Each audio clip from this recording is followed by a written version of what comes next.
During the breeding season, male wood frog develop a pad on their thumbs to help maintain a grip on the female.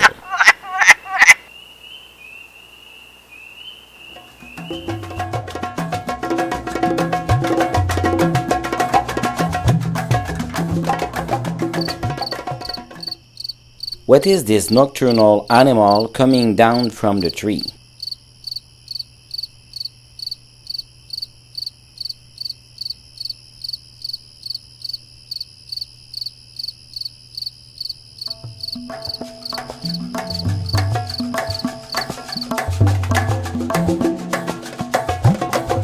The answer will be released next week.